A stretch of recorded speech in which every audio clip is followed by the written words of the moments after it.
Tuesday, 31st of January, 1606. Tower Hill, London. A roaring crowd shouts, jeers, and spits and hurls insults, stones and rotten food at a man being dragged through the cobbled streets, tied to a wooden rack. This man had clearly been through a hell of a lot already, his face gaunt and sallow, his body a broken mess of bruises, cuts, and clotted blood. But his ordeal was far from over yet. He was about to suffer one of history's most horrific methods of execution ever devised. When it was all over for him, the hooded executioner raised his severed head to the rapturous cheers from the crowd. What had this man done to warrant the worst fate imaginable? A traitor's death. Today, Descent into Darkness explores the life and times of Guy Fawkes, Gunpowder, Treason and Plot.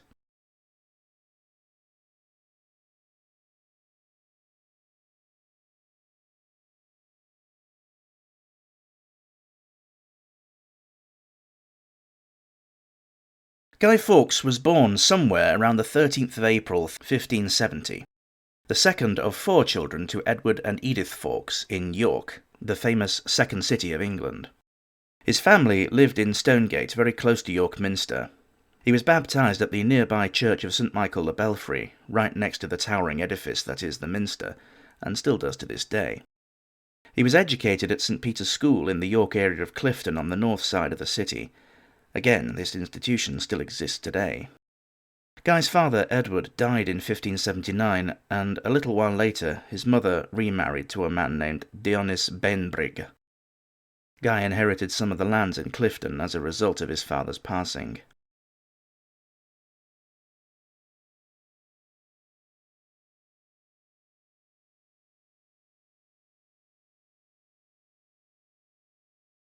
Guy, like his family, were fervent Catholics, and so he felt the draw to join the fight in Flanders, modern-day Belgium and the Netherlands, for Catholic Spain against the upstart Protestant Dutch Republic. This conflict was known as the 80 Years' War. Before he left, Guy sold all of his inherited estate in York and boarded a ship bound for the continent. Guy distinguished himself in Europe, rising to a junior officer rank, the equivalent of a second lieutenant today. He was known to have fought gallantly at the Siege of Calais in 1596, and by 1603 had done well enough to be breveted captain. Guy would then travel to Spain to entreaty King Philip III to support the overthrowing of the new English king James I. It was whilst there that Guy would adopt the Latinized version of his name, Guido. He wrote a fiery letter damning the new English king for his mistreatment of his fellow Catholics and warning, "It will not be possible to reconcile these two nations as they are for very long." Unfortunately, and most likely born from the memories of the absolute embarrassing and costly disaster that was the Spanish Armada of 1588, less than 20 years before, Guido's petitioning was politely declined by the Spanish court.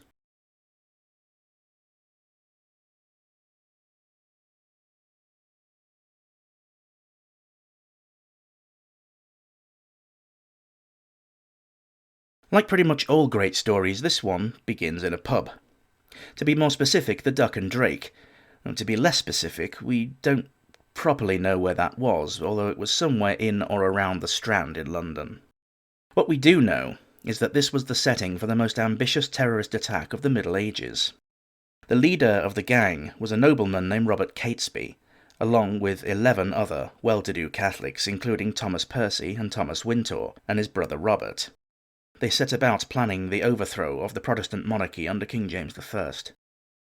There had been some hope that Catholics would have received a respite from the persecution they had suffered, especially under the previous monarch Elizabeth I.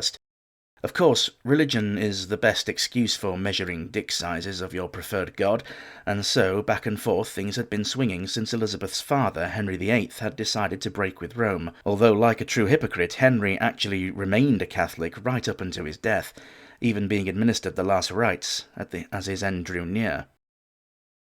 Then, after him, came Mary I, who only reigned for a paltry 5 years before tragically dying of cancer. However, in that time, she exacted a fierce vengeance against the Protestants, earning her the nickname Bloody Mary. Then, The pendulum swung inexorably back the other way when Elizabeth came to power. Many Catholics were imprisoned for not attending church, or if they were found to be harbouring priests or allowing Catholic Mass to be heard, and they faced execution. These secret Catholics were called recusants, and it was clearly a dangerous thing to be. Then, of course, there was the whole killing of Mary Queen of Scots thing. Elizabeth had seen her sister as a dangerous, destabilising enemy, the idea being put in her head that the Scots could call upon their Catholic counterparts in England and overthrow Liz and put Mary on the throne of both nations. This had scared Elizabeth to sign Mary's death warrant.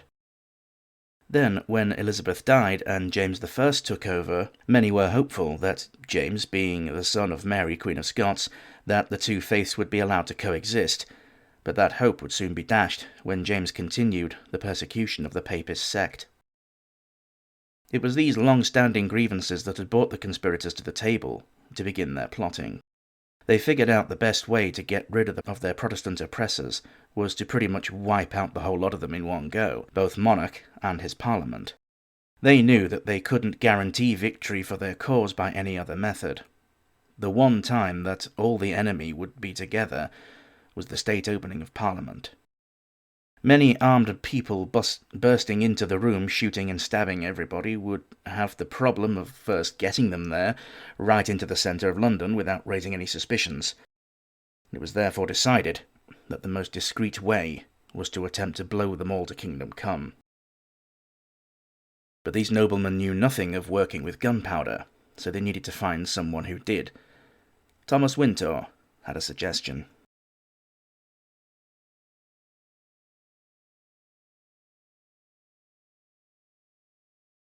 Fawkes was approached by the plotters as their chosen explosives expert. He jumped at the chance to be part of this momentous plan. Security was nowhere near as strong as it is today, and so Fawkes was able to case the joint and calculated the amount of gunpowder that would be needed to guarantee that no one would be left alive when it all went pop. 30 barrels. No word on exactly how big these barrels were, but we can at least assume that it was not an insignificant amount. But how to get all the gunpowder anywhere near the building? Well, it turns out they could just rent out the cellar. Yes, as crazy as it sounds, the cellar of the old Palace of Westminster could be hired out for storage. The perfect place to stow all the explosives could be literally bought and paid for. The conspirators considered it money well spent. The barrels of gunpowder, along with some stacks of kindling to hide it all behind, was brought in under the cover of darkness. The die was cast, and the date set for the state opening of Parliament on November 5th, 1605.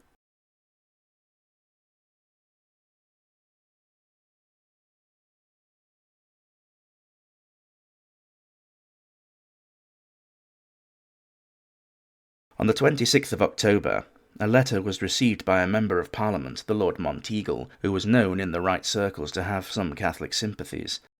The letter warned his lordship to retire yourself into your county, whence you may expect the event in safety, for they shall receive a terrible blow this Parliament. Someone had written the letter, but nobody knew whom. It is possible that the letter was written by the ever-slippery and conniving Robert Cecil, banking on Monteagle either doing the right thing and telling someone, or keeping away as warned. Either way, it would have proven the plot to be true. Or it could have simply been one of the group who wanted to spare a potential ally. Whatever the source, Monteagle decided to approach the king, letter in hand, and told of the worry that there was treachery afoot. He may have held Catholic sympathies, but in true politician style, career preservation won out. In the early hours of the 5th of November, a detachment of guards was sent to search the cellars of the Parliament building. Fawkes was found, holding a lone vigil. He had been there since the previous evening. He had a length of slow match cord and a tinder box on him. Being the true master criminal that Fawkes was, when asked his name, Fawkes gave the incredibly imaginative name of John Johnson. Genius. The piles of coal and wood were moved aside and the barrels of gunpowder discovered. Fawkes was immediately seized and dragged away. At first he was brought before the king and his privy council. He was questioned by the assembled dignitaries, and asked why he was in possession of such a massive amount of explosives. A snarling Fawkes defiantly replied, "To blow you Scotch beggars back to your native mountains." King James was actually quite impressed by Fawkes's stoic and defiant attitude in the face of almost certain impending doom. It would not be enough to save him, however. Suspecting that such a plot could not have been concocted alone, James ordered the prisoner to be taken to the infamous Tower of London for further questioning, and we all know what that meant. One can only imagine what he had been subjected to. James had instructed his interrogators that the gentler tortures are to be used first unto him, et sic per gradus am immer tenditur, and so, by degrees, proceeding to the worst. The greatest hits of dungeon torture were no doubt used. Manacles, the rack, flogging, thumbscrews, waterboarding, sleep deprivation, the breaking wheel, and of course, the good old-fashioned kicking and beating. It's safe to say that Fawkes probably got the whole lot. You lucky, jammy bastard! By the time his final confession was taken 3 days later, his signature at the bottom of the page was a barely legible scrawl, evidence that by that point Fawkes was clearly a broken shadow of his former self. He had quite understandably cracked and named all of his accomplices.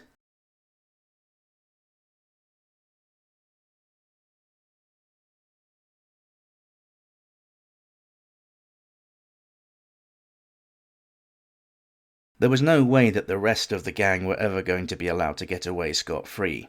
Catesby, Percy, and the remaining 8 plotters had retreated to Catesby's family home in Ashby St Ledgers to consolidate their position. Unfortunately for them, they could find nobody else who would take up arms against their king. On the 6th of November, they decided to raid Warwick Castle for supplies and extra horses, after which the armed band continued to Norbrook to collect a large cache of weapons that they had hoarded, all the while blissfully unaware that their plan had already been foiled. Soaked through and dishevelled, the remaining dissidents decided to rest at Holbeach House in Staffordshire. It was now that one member of the group made a fatal and inexplicably stupid error. A large amount of the reserve gunpowder had gotten damp, rendering it unusable until it was dry again, so they decided to lay down a sheet in front of the open fireplace and spread the powder out onto the sheet, hoping that the heat from the fire would drive off the moisture. Inevitably, the obvious happened.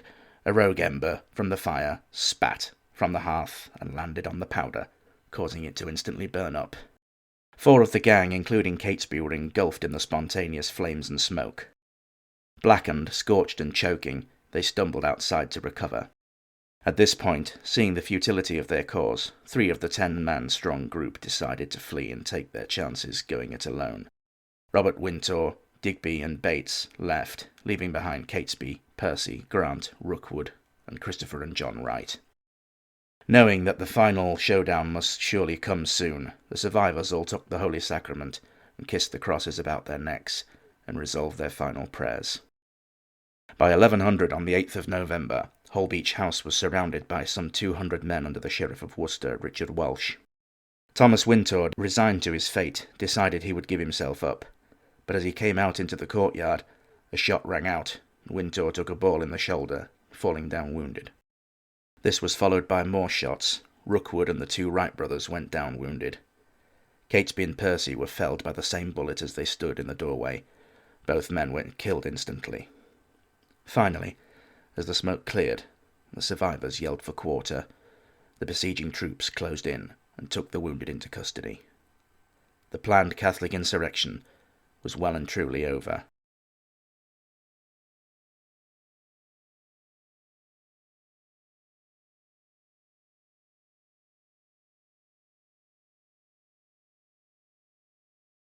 Guy Fawkes and 7 of his co-conspirators were put on trial at Westminster Hall on the 27th of January 1606. They were all charged with high treason, the most heinous crime of the ancient world, being seen as a crime both against the country and its people. The trial was something of a foregone conclusion. Fawkes's confession, along with those of his confederates that were most likely extracted in much the same fashion, and the testimonies of the men who had discovered the plot and the cache of gunpowder, all were damning. The trial merely a showpiece for a public spectacle, and of course, a bit of legal formality. Fawkes still pled not guilty, despite his admissions. All of the defendants were found guilty of high treason and were sentenced by the Lord Chief Justice, Sir John Popham. Traitors could only ever receive one form of death, and it was not an easy one. The highly feared, hanged, drawn and quartered. Public execution was very much a great spectacle in the days of yore. I mean, what were people supposed to do for entertainment before the Kardashians were invented? Traitors to the crown were public enemy number one, and Guy Fawkes and 7 of his confederates were no exception. And there was only one fate that awaited a traitor, the most brutal method of execution that has probably ever been devised by man. On the 31st of January 1606, Fawkes was dragged from his cell and secured onto a wooden rack, which was attached onto the shafts of a pair of horses. These horses would drag him through the streets of Old London town to his date with destiny at the ominously named Tower Hill, all the way at the mercy of the baying crowd. He was not alone on that day, however. Thomas Wintour, Robert Keyes and Ambrose Rookwood were also due to be executed that day. Once he had been brought up onto the scaffold and in full view of everyone, including his co-conspirators, Fawkes had a noose placed about his neck. The crowd were looking forward to witnessing the futile flailing of limbs, being of particular ghoulish delight to the assembled mob, these spasmodic movements being gruesomely nicknamed the gallows dance. However, Fawkes had other ideas. He cheated the crowd out of the pleasure by jumping from the ladder with all his remaining might, so that instead of being slowly choked to near unconsciousness before the rest of the ordeal, he crashed downward until the rope snapped taut, breaking his neck and instantly ending his life. The crowd were disappointed, but there was no way that the ceremony would be cut short. His limp body was picked up and bodily dumped onto a large table, and his clothing was cut away. The executioner took out a large, sharp blade and laid open Fawkes's abdomen. The entire contents of his body were dragged out. Then, the hooded executioner turned his attention to the genitals. His penis and testicles were cut off, held up for the crowd to see, and then ceremoniously cast into a nearby brazier, followed by his internal organs. This was done to symbolically cast his seed and descendants into the proverbial and literal flames, that all trace of him be erased from the earth. Then, a long-handled axe was taken up. The masked brute raised it above his head, waited a little second for the jeering crowd to quieten, then heavily brought the axe down upon the prostrate corpse's neck, cleaving the head off. The crowd giving another guttural cheer, some rushing forward with outstretched handkerchiefs and rags to mop up some of the spilled blood to take home as a macabre souvenir. The crowd was once again encouraged to silence, and the loose head was picked up. The executioner then, after some palpable anticipation, raised the head up and loudly declared, "Behold, the head of a traitor!" At which the crowd went completely wild with delight, hurling more insults at the lifeless head of treacherous Guy Fawkes, never to be forgiven, forever cursed for all of history. The rest of the body was then cut into quarters for public display until they rotted to nothing, the bones picked clean by birds.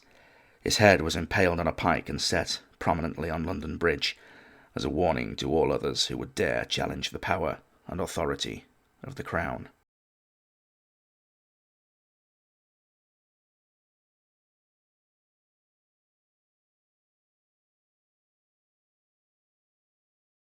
Guy Fawkes is often jokingly referred to as the last man to enter Parliament with honest intentions.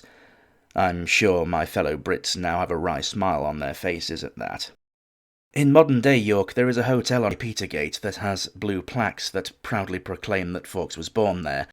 Unfortunately, they are lying. The plaques are only window stickers, and that building is around a century too young. Fawkes's actual birthplace is around the corner in Stonegate, with documented proof. So to the owners of the Guy Fawkes Hotel, I say, please stop lying to people.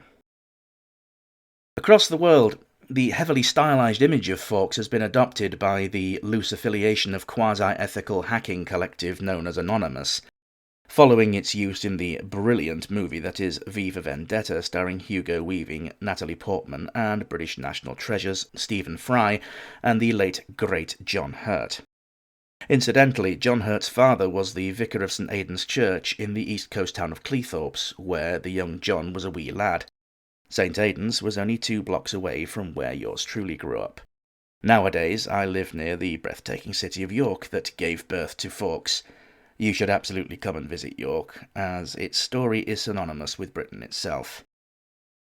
Every November the 5th in Britain, there is an unofficial nationwide celebration of the foiling of the Gunpowder Plot. We call it Bonfire Night or Bommy Night. We will all gather our friends and families around a raging bonfire, eat jacket potatoes, hot dogs, toffee apples, and somewhat ironically, we light hundreds of tons of gunpowder in the forms of fireworks. It is a grand spectacle and a very enjoyable way to spend a cold and usually drizzly November evening. We conveniently forget that the man who started it all was executed in the most horrific fashion for what he attempted to do, but then again, who doesn't love fireworks? I mean, they're awesome. However, the one place in England where Bonfire Night is not celebrated is at Guy's old school, St. Peter's in York. The pupils are taught not to burn an old boy. My godfather was a maths teacher at St. Peter's way back in the day. I mean, no DID story is complete without a personal story being thrown in there, now is it? The event was originally celebrated also in the USA, in the original 13 colonies, but the Revolutionary War kind of put pay to all that and has not been celebrated there since, which is understandable. It's not like it really applies to them, but then again, they still celebrate Columbus Day, so... The events of the 5th of November 1605 have been immortalised as a short poem, often recited by school children. Remember, remember, the 5th of November. The gunpowder, treason and plot. I see no reason why the gunpowder treason should ever be forgot.